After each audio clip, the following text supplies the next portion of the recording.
Национальным банком Республики Южная Осетия к 15-летию признания независимости планируется выпустить серебряные монеты. К 26 августа запланированный выпуск каталога памятных монет. Также в октябре будут доставлены памятные монеты СВО. Монета посвящена воинской доблести, героизму и отваге и символизирует боевое братство российского и остинского солдата, офицера и добровольца в священной борьбе с фашизмом, историческую и духовную связь народов России и Осетии. Банк Республики планирует еще в текущем году выпуск нескольких монет. Сейчас мы ожидаем доставку в Республику монеты, посвященной 15-летию признания Российской Федерации независимости Республики Южная Осетия.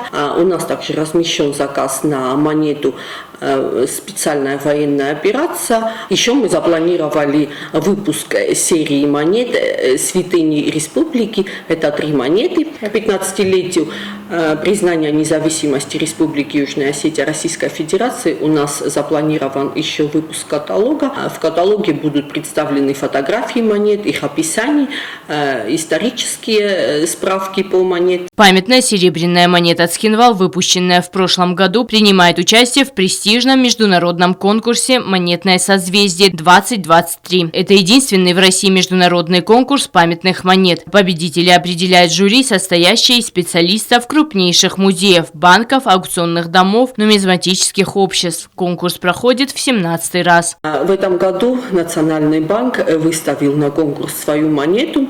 Это монета, которая посвящена 1760-летию нашей столицы, города Цхинвал. На монете изображен государственный герб Республики Южная Осетия.